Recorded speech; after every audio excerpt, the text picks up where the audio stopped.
Family, let me tell you something. In a world that wants you to broadcast every step, every move, every success, there is a sacred power in silence. You don't have to announce your dreams to everybody. You don't have to defend your vision to people who were never called to carry it. You don't need validation from voices that don't understand your assignment. Sometimes the most powerful thing you can do is build yourself quietly. Because quiet doesn't mean weak. Quiet doesn't mean small. Quiet means rooted. Quiet means grounded. And when God finishes developing you in the dark, no stage, no critic, no hater will be able to take away what he's placed inside of you. When you look around at the world we're living in, it feels like everything is loud. Social media is loud. Success is loud. Opinions are loud. Everyone wants to show what they're doing, where they're going, what they've bought, who they're connected to. It can make you feel like if you're not posting, if you're not announcing, if you're not showing off your every move, then somehow you're behind. But the truth is, noise does not equal progress. Just because something is loud doesn't mean it has weight. Just because it's visible doesn't mean it's valuable. Some of the strongest things in this life are silent. Think about a seed buried underground. You don't hear it breaking open. You don't hear it pushing through the soil. You don't hear the roots spreading deep into the earth. It all happens quietly, but it's powerful, it's necessary, and eventually the silence produces fruit that cannot be ignored. We live in a generation addicted to applause, addicted to being seen, addicted to validation, and because of that, people have confused visibility with value. But value isn't determined by how many people know your name. Value is determined by what you carry within you. And the truth is, some of your greatest growth is going to happen when nobody sees you, when nobody claps for you, when nobody even knows what you're working on. That's where the power of silence shows itself, because silence allows you to focus on becoming rather than performing. It allows you to pour into your soul without distraction. It gives you space to hear from God without the interference of other voices that are trying to shape you into something you're not meant to be. The danger of noise is that it deceives us into thinking activity is the same as progress. Just because you're moving doesn't mean you're growing. Just because you're busy doesn't mean you're effective. Some people are so caught up in running in circles, trying to prove themselves, that they mistake their exhaustion for elevation. But silence slows you down long enough to ask yourself, am I really growing, or am I just making noise? Am I really building, or am I just performing? Am I connected to God's purpose, or am I addicted to people's applause? And I know silence can feel uncomfortable, because silence forces us to deal with ourselves. In the silence, you can't distract yourself with likes, comments, or approval. In the silence,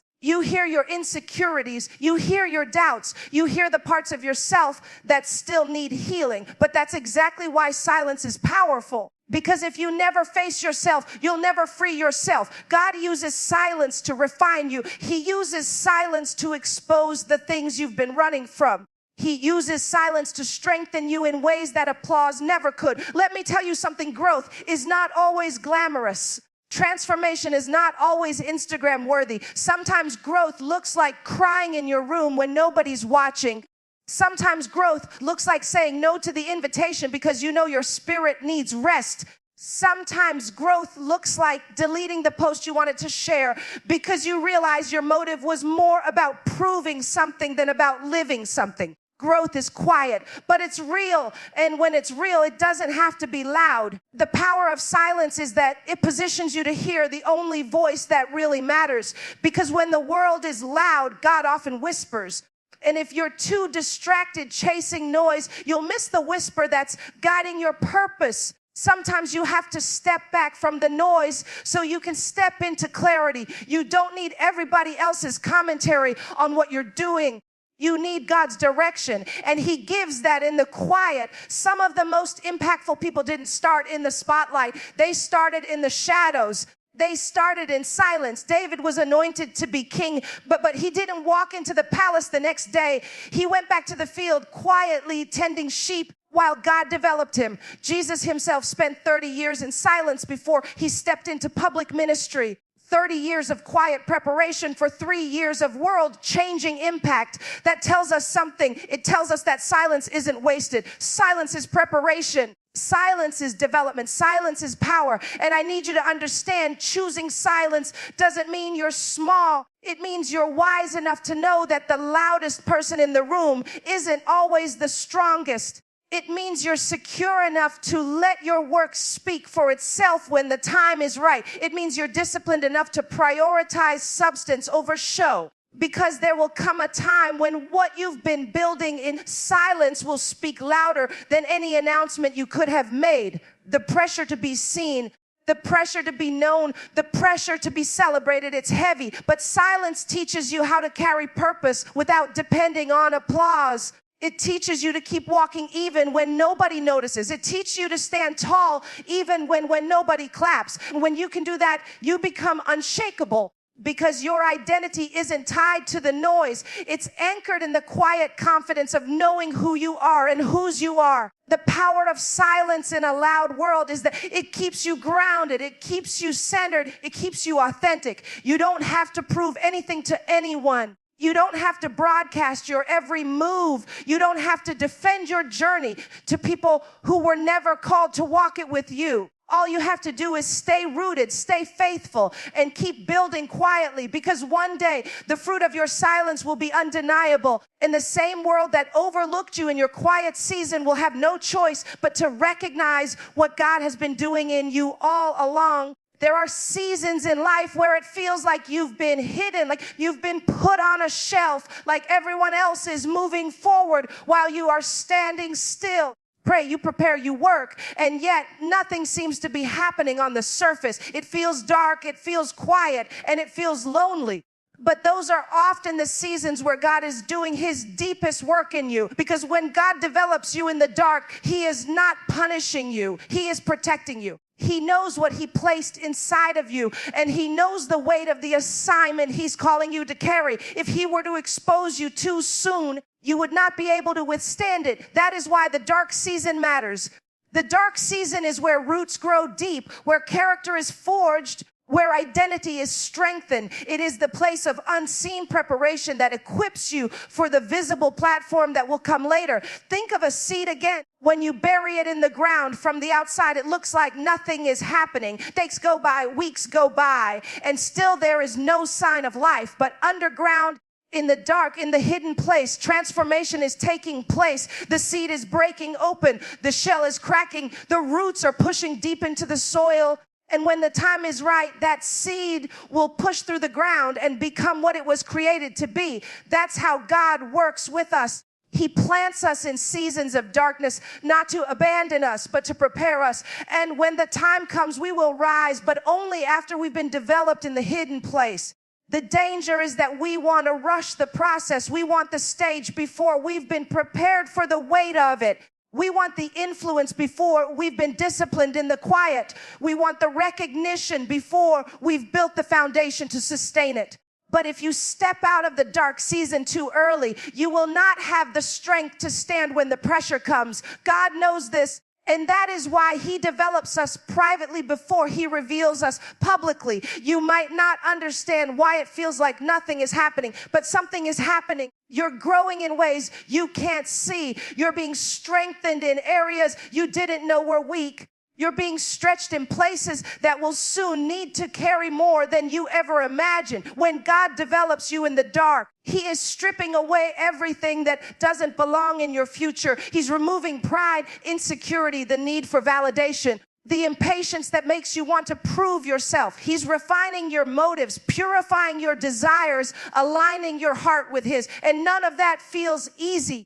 It feels like loss. It feels like isolation. It feels like being overlooked. But in reality, it is protection, because God would rather let you feel hidden for a season than allow your character to collapse under the weight of premature exposure. There's also a patience that comes with the dark season, when nobody is clapping for you, when nobody notices the work you're putting in. When nobody acknowledges the sacrifices you're making, you learn to do it anyway. You learn to show up anyway. You learn to keep going even when it feels like no one cares. That kind of patience is what builds resilience. It builds faith that is not dependent on circumstances. It builds a spirit that keeps pressing forward, not because of applause, but because of purpose.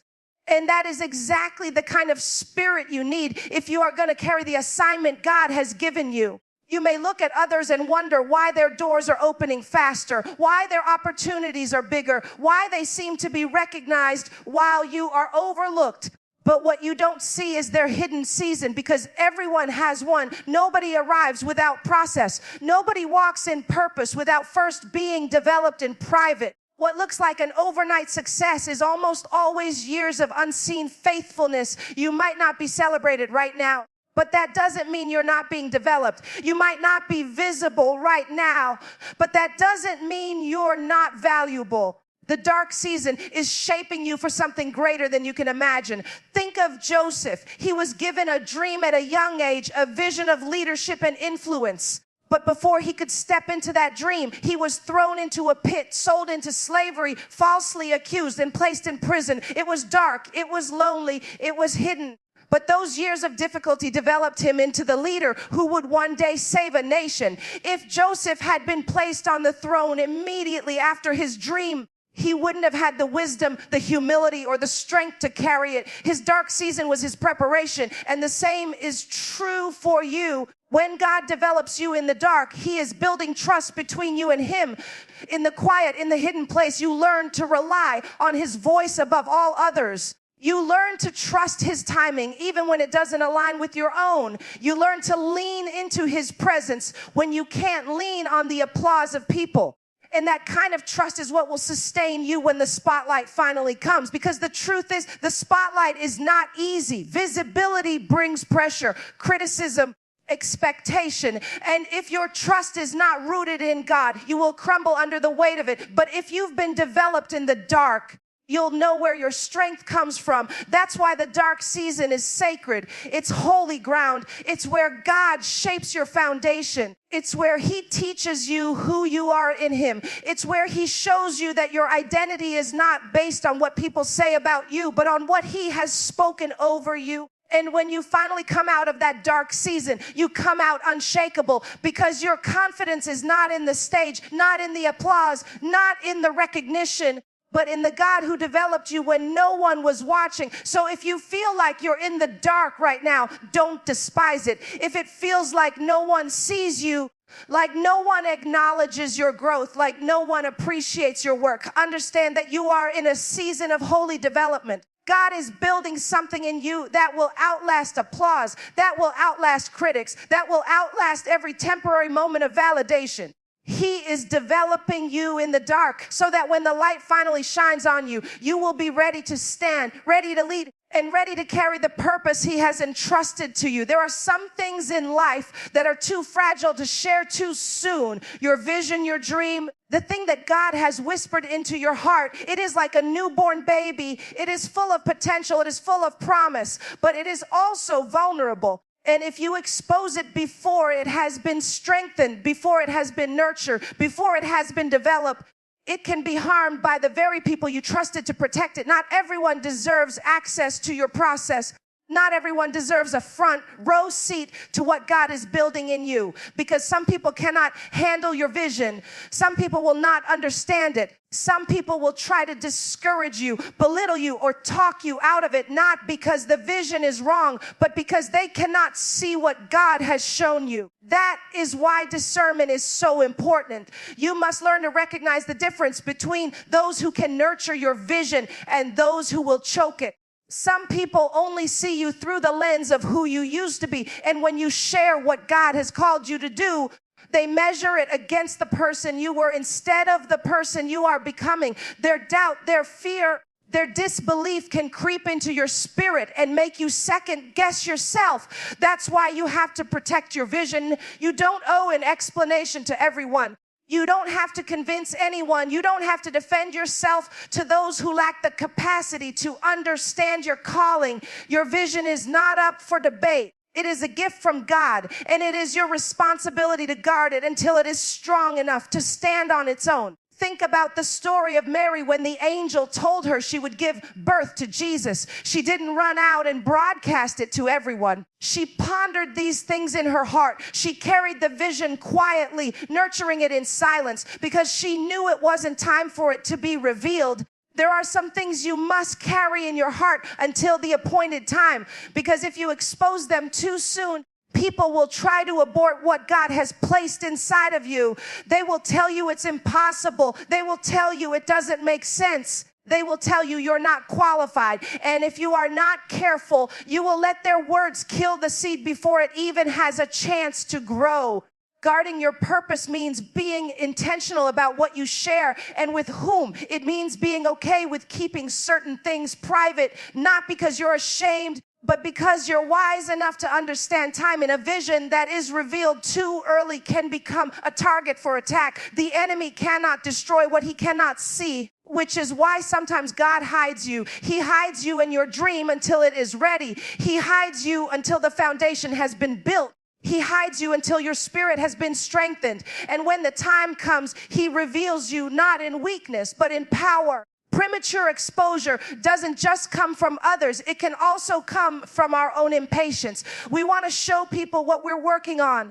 We want to prove that we're making progress. We want validation so badly that we expose the very thing we should be protecting. But when you understand the weight of your vision, you realize that it's not about proving anything. It's about stewarding what God has entrusted to you. Some things need to stay in the secret place until they're mature. Just because you have the dream today doesn't mean it needs to be announced today. Sometimes God shows you the end so you'll trust the process, not so you'll reveal it prematurely. There will be people who ask questions, people who demand answers, people who wonder why you're so quiet about what you're doing, but you don't owe them access. Not everyone is entitled to know the details of your destiny. You can love people, you can honor them, you can respect them, and still keep certain things between you and God. Protecting your vision is not about arrogance. It's about obedience. It's about honoring the sacredness of what God is birthing in you. And understand this: when your vision is still growing, it's not just fragile, it's also sacred. It requires prayer, it requires fasting, it requires focus. It requires you to lay aside distractions and give it the attention it deserves. You can't pour into your dream if you're constantly defending it to people who don't understand. You can't nurture your purpose if you're always seeking validation from those who cannot comprehend it. Protecting your vision means creating boundaries, not just with people, but with your own tendencies to overshare, over-explain, and overexpose what God has asked you to guard.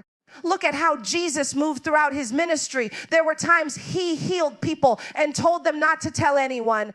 There were times he withdrew from the crowds to pray alone. There were times he revealed only pieces of his identity until the appointed moment. If Jesus himself practiced discretion, why do we think we should be exempt from it? Sometimes wisdom is knowing what not to say. Sometimes strength is choosing silence when you want to speak. Sometimes faith is holding on to the promise privately while it matures. When you protect your vision, you also protect your peace, because when you stop giving everyone access, you stop giving them power over your emotions. When you stop seeking validation, you stop being crushed by criticism. When you stop exposing prematurely, you stop giving the enemy easy targets. Guarding your purpose is not about isolation. It's about preservation. It's about ensuring that what God has placed in you makes it to the season of fulfillment. There are countless stories of people who shared their dreams too soon and ended up discouraged because of the response they received. But the ones who held on, the ones who nurtured their vision in the quiet place, those are the ones who saw it manifest in power. Joseph shared his dream too soon with brothers who were not capable of celebrating him. Their envy led to betrayal, and though God still used it for good, it's a reminder that not everyone can handle your vision. Some people will celebrate you only as long as your success doesn't surpass theirs. Some people will support you only until your growth threatens their comfort. That's why you cannot put the weight of your dream on the shoulders of people who were never designed to carry it. So you protect it, you cover it in prayer. You guard it with discernment. You nurture it in silence. You surround yourself with people who can handle the depth of your calling, not those who shrink it down to fit their limited perspective. And you remind yourself daily that your vision is not fragile because it lacks power.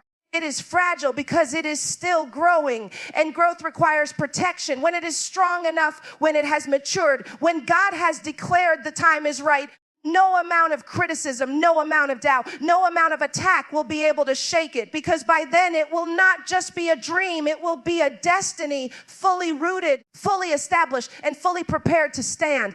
One of the deepest struggles many of us face is the craving to be seen, to be affirmed, to be told we are enough. It starts young. As children, we want our parents to notice our achievements, our teachers to recognize our effort, our friends to include us. And if somewhere along the way we didn't receive that affirmation, if we didn't get the validation we longed for, it can grow into an ache that follows us into adulthood. Suddenly, everything we do is filtered through the lens of, will they approve? Will they clap? Will they like me? The truth is that hunger for validation can become a trap that keeps us from fully walking in who God has called us to be. Because as long as you are living for the approval of others, you will always be limited by their opinions. The danger of craving validation is that it puts your identity in the hands of people who are just as broken and flawed as you are. If they approve, you feel worthy. If they criticize, you feel crushed. If they ignore you, you feel invisible. Your entire sense of self becomes tied to something unstable, unpredictable, and inconsistent. That's why breaking free from the need for validation is so critical, because until you do, you will always be performing instead of living, striving instead of thriving, existing for applause instead of purpose. Validation in itself is not wrong. We all enjoy encouragement, recognition, and support. But when it becomes the source of your identity, it becomes destructive. It creates a cycle where your worth rises and falls based on how people respond to you. It makes you overextend yourself, overcommit, and overperform just to gain approval. It keeps you from setting boundaries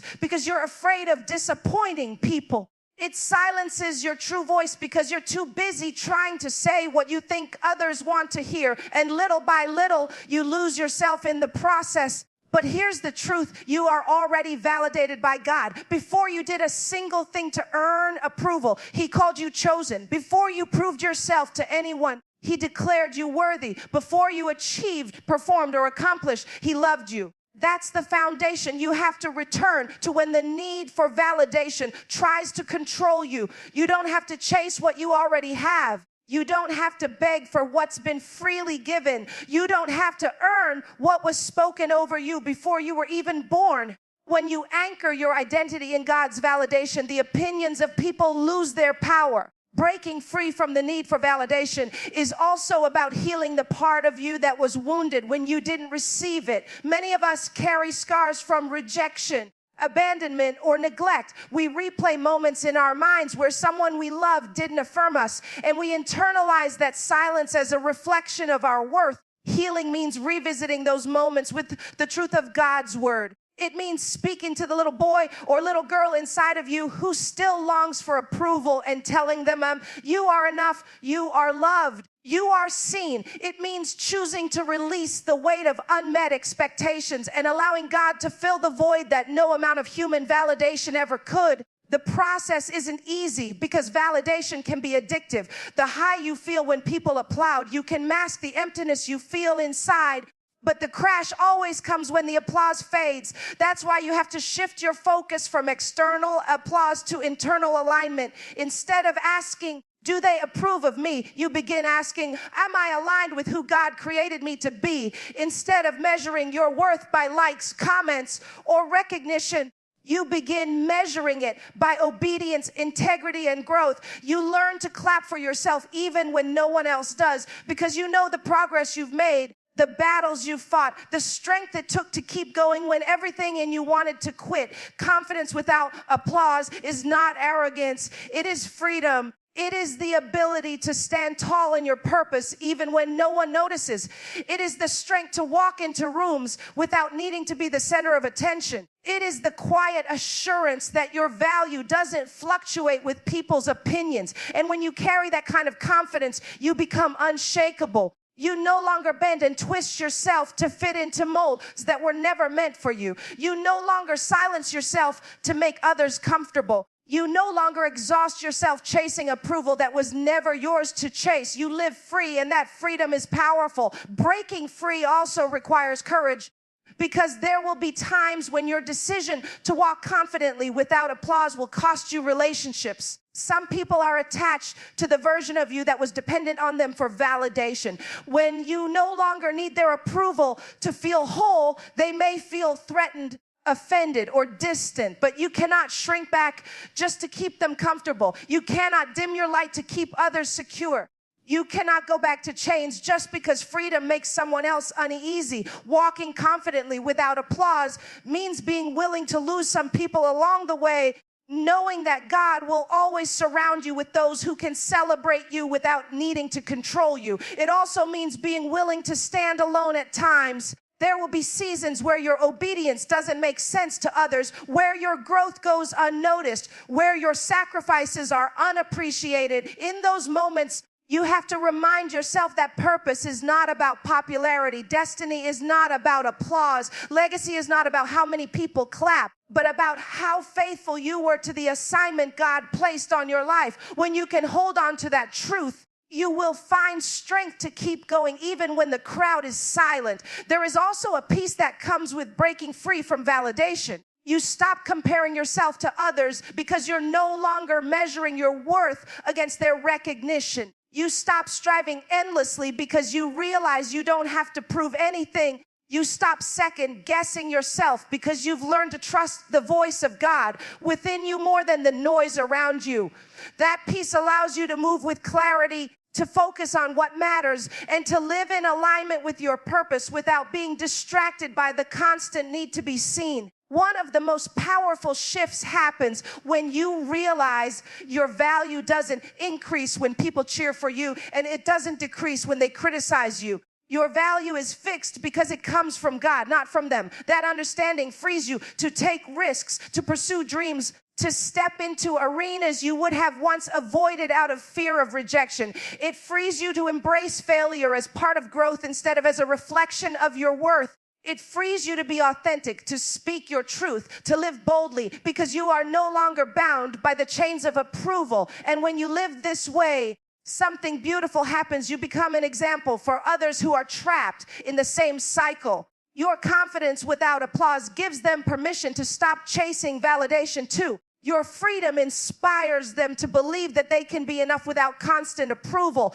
Your authenticity creates space for others to be authentic too. By breaking free from validation, you don't just set yourself free. You create a ripple effect that empowers others to do the same. So the journey of breaking free is not just about you. It's about the impact you carry when you are no longer bound by people's opinions. It's about the purpose you fulfill when you're no longer distracted by the need to be liked.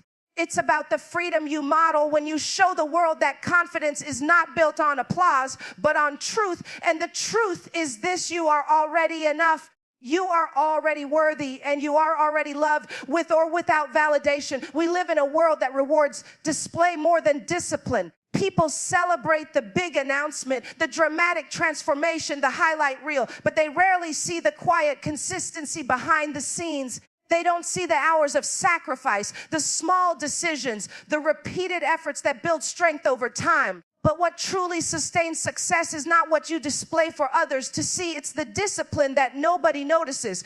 The way you show up daily when no one is clapping. The way you commit to the process even when the results are not immediate. The way you honor your values and your growth even when nobody acknowledges it. That is what builds character. That is what creates a foundation strong enough to withstand pressure. Discipline always outlasts display. Display is easy because it only asks for a moment. You can fake display. You can post something that looks like progress. You can put on a performance that looks like strength. You can smile on the outside while crumbling on the inside. But discipline cannot be faked. Discipline requires consistency. It requires you to do the right thing again and again, long after the feeling of motivation has faded. Display gets attention, but discipline gets results. Display impresses people, but discipline transforms you. And if you have to choose between the two, always choose discipline, because character without consistency cannot endure. Discipline is about the habits you build. It's about the small, often unseen decisions you make every day. Choosing prayer over distraction, choosing rest over burnout, choosing focus over procrastination, choosing growth over comfort. These choices may not feel glamorous in the moment, but they are planting seeds of transformation that will eventually produce fruit. The truth is, your destiny is not shaped by what you do occasionally, but by what you do consistently. What you do daily becomes who you are. And if you want to become the person God created you to be, you cannot build your life on display. You must build it on discipline. The problem is that discipline doesn't feel rewarding at first. It feels ordinary. It feels thankless.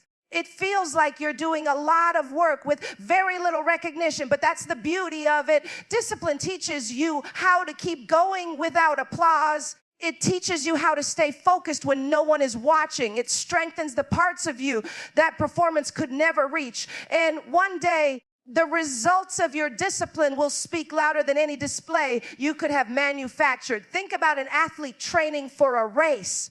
The crowd only sees the performance on race day, but what they don't see are the countless early mornings, the strict diet, the long hours of practice, the times they wanted to quit but didn't. Discipline built the athlete. Display only revealed what discipline had already created. The same is true for you.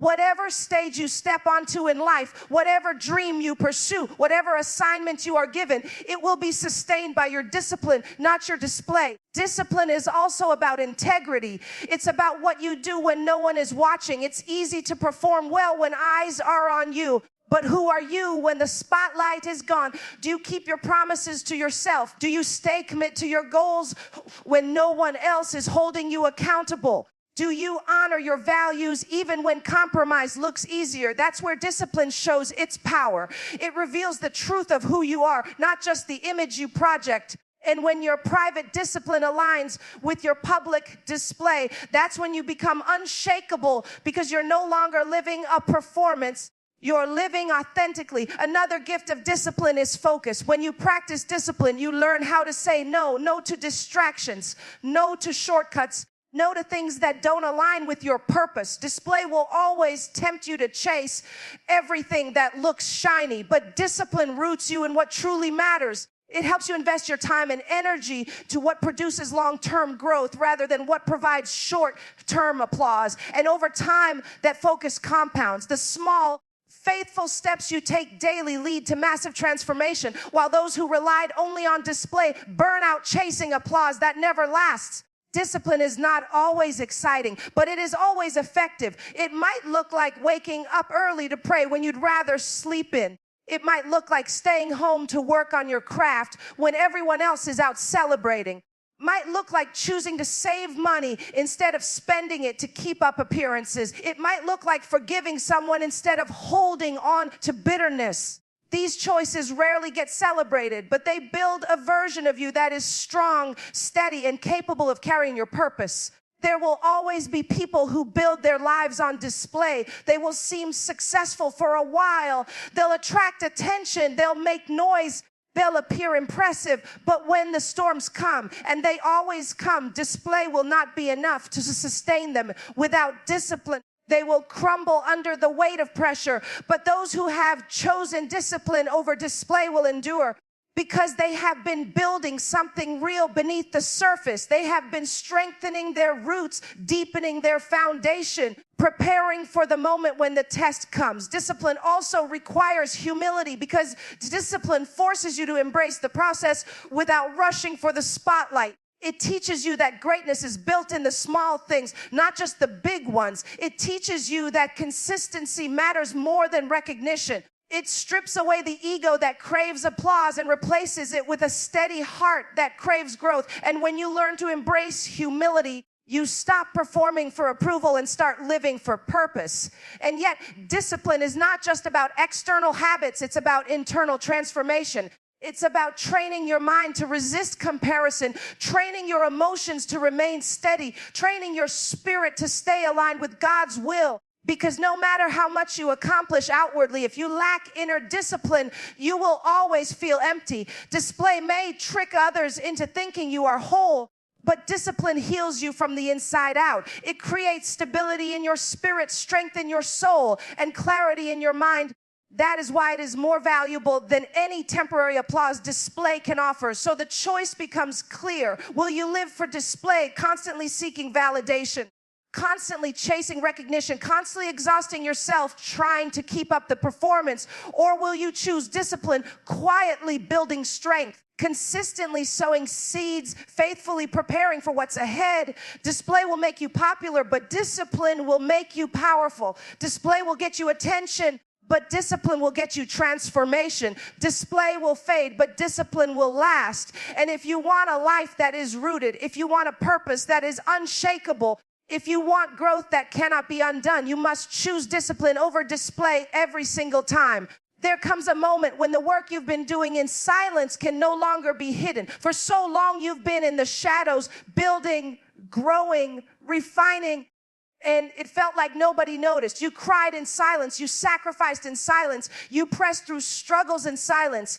And there were days you wondered if it was even worth it. But what you didn't realize was that every hidden moment was building toward a season of revealing. The quiet work is never wasted. The time you spent praying, the hours you spent studying, the discipline you practiced when no one was clapping, all of it was creating something within you that would eventually testify for itself. Because when preparation meets opportunity, you don't have to announce yourself. You don't have to convince anyone. You don't have to force your way in. The fruit of your labor speaks louder than anything you could say.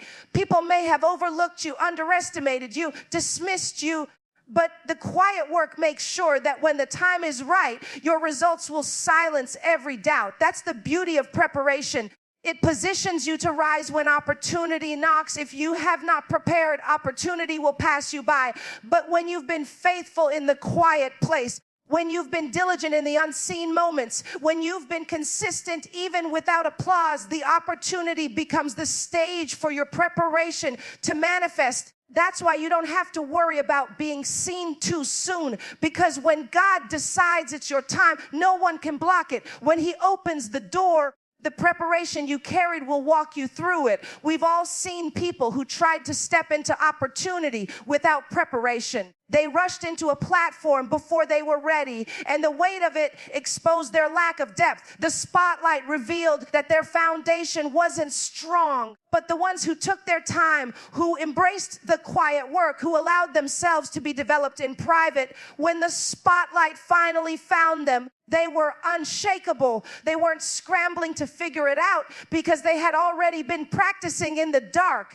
They weren't shaken by pressure because pressure had already been training them all along. The quiet work had already prepared them for what the loud stage would demand. There's something powerful about letting your results speak for themselves, because talk is cheap, but fruit is undeniable. You don't have to explain fruit. You don't have to defend fruit. You don't have to argue about fruit.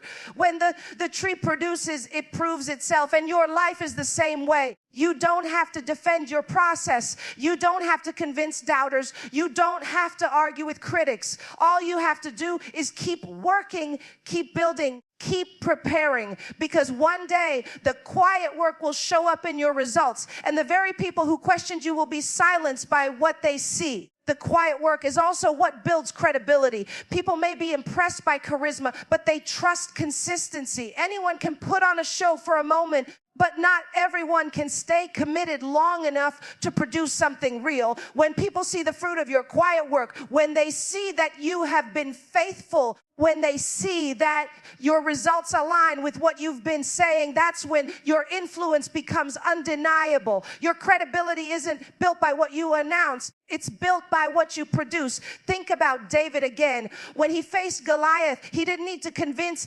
anyone that he was ready. He didn't need to stand there and explain his qualifications. He simply said, the same God who helped me defeat the lion and the bear will help me defeat this giant. That was the quiet work speaking. The battles nobody saw prepared him for the battle everybody would see. And because he had been faithful in the unseen, he was victorious in the visible. That's how the quiet work moves. It trains you in private so you can stand in public. And the truth is, your results will always speak louder than your announcements. You don't have to post about everything you're doing. You don't have to broadcast every step. Because if you keep working, if you keep preparing, if you keep showing up in the quiet, eventually the results will become undeniable. People will look at your life and see growth. They will see transformation. They will see excellence. And it won't be because you talked about it. It will be because you lived it. The quiet work also protects you from pride. Because when you know how much you had to endure, when you know the nights you stayed up, the tears you cried, the sacrifices you made, you don't take the blessing for granted. You don't walk into opportunity arrogant. You walk in grateful. You don't treat the platform like a right. You treat it like a gift, and that humility keeps you grounded. It reminds you that the glory doesn't belong to you. It belongs to God. The quiet work taught you that it was never about applause. It was always about obedience. There's also a peace that comes with letting results speak for themselves. Because when you're focused on quiet work, you're not distracted by proving yourself. You're not weighed down by trying to convince people who don't believe in you. You're not wasting energy explaining what they'll never understand. You're free to focus on what matters, growing, building, becoming. And when the results come, you don't have to say a word. The work testifies. The fruit speaks. The results stand as evidence. This is why patience is so critical. Because sometimes it feels like your results are taking too long to show. You've been working and working, but you don't see the fruit yet. And that can be discouraging, but fruit doesn't show overnight. Growth doesn't happen instantly. It takes time. Seeds don't sprout immediately. And if you pull them up too soon, you'll ruin the process. You have to trust that even when you don't see the results yet, the quiet work is not in vain. Every step, every sacrifice, every act of faithfulness is building toward the harvest. And when the harvest comes, it will be greater than you imagined. When your quiet work finally meets opportunity, you'll realize that you didn't need the applause all along. You didn't need to prove yourself to anyone. You didn't need to fight for validation because the results are undeniable. The fruit is undeniable. The testimony of your life is undeniable. People won't be able to deny what God has done in you, through you, and around you. That's the power of quiet work. It doesn't just prepare you, it speaks for you. It tells your story without you saying a word. And in that moment, when the quiet work reveals itself, you'll understand why God kept you hidden for so long. You'll understand why it felt dark, why it felt lonely, why it felt like nobody saw you, because God wasn't trying to punish you. He was preparing you. He was making sure that when the opportunity came, you would be ready. He was making sure that your fruit would testify in a way your words never could. And when the quiet work speaks for itself, it doesn't just validate you, it glorifies God. Because people will look at your life and know that only He could have brought you this far. So if you're in a season where it feels quiet, don't despise it. Don't rush out of it. Don't compare your silence to somebody else's spotlight. Because when you let God build you quietly, He is establishing something that cannot be shaken. And when it's time for you to rise, you won't have to fight for a seat at the table. Your character, your preparation, and your faith will already have secured your place. So today I challenge you, trust the silence, honor the process, and build yourself quietly, because what God is